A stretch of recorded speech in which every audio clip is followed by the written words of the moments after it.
Hello दोस्तों, कैसे हैं आप लोग। हर हर महादेव। महर्षि भृगु ब्रह्मा जी के मानस पुत्र थे। उनकी पत्नी का नाम ख्याति था, जो दक्ष की पुत्री थी। महर्षि भृगु सप्तर्षि मंडल के एक ऋषि हैं। सावन और भाद्रपद में वे भगवान सूर्य के रथ पर सवार रहते हैं। एक बार की बात है, सरस्वती नदी के तट पर ऋषि मुनि एकत्रित होकर इस विषय पर चर्चा कर रहे थे कि ब्रह्मा जी, शिव जी और श्री विष्णु में सबसे बड़े और श्रेष्ठ कौन है।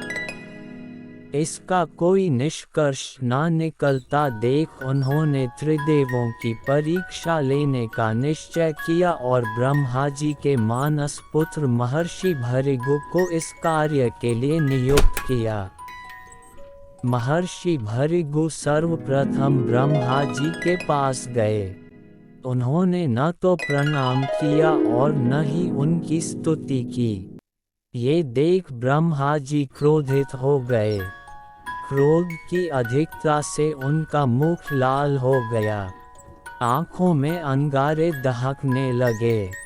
लेकिन फिर यह सोचकर कि ये उनके पुत्र हैं, उन्होंने हृदय में उठे क्रोध के आवेग को विवेक बुद्धि में दबा लिया। वहां से महर्षि भृगु कैलाश गए।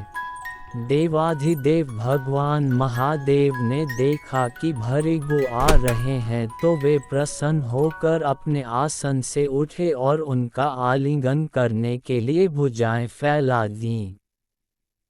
किंतु उनकी परीक्षा लेने के लिए भृगु मुनि उनका आलिंगन अस्वीकार करते हुए बोले, महादेव, आप सदा वेदों और धर्म की मर्यादा का उल्लंघन करते हैं।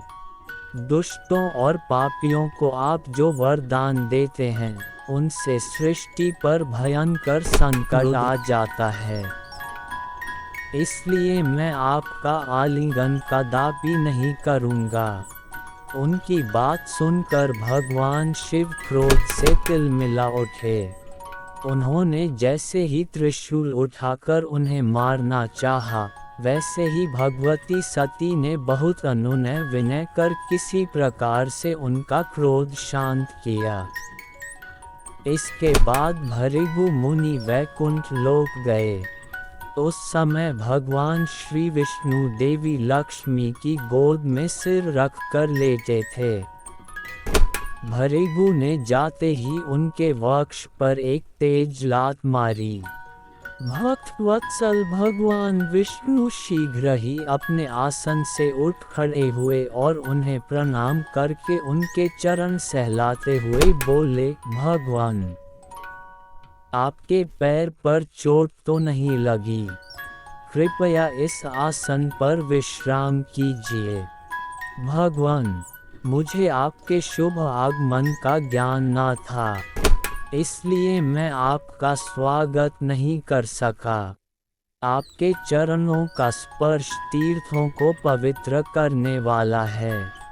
आपके चरणों के स्पर्श से आज मैं धन्य हो गया। भगवान विष्णु का ये प्रेम व्यवहार देखकर महर्षि भृगु की आंखों से आंसू बहने लगे।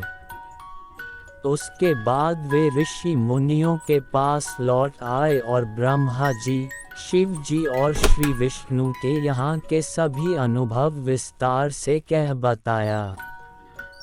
उनके अनुभव सुनकर सभी ऋषि मुनि बड़े हैरान हुए और उनके सभी संदेह दूर हो गए। तभी से वे भगवान विष्णु को सर्वश्रेष्ठ मानकर उनकी पूजा अर्चना करने लगे। वास्तव में उन ऋषि मुनियों ने अपने लिए नहीं, बल्कि मनुष्यों के संदेहों को मिटाने के लिए ही ऐसी लीला रची थी।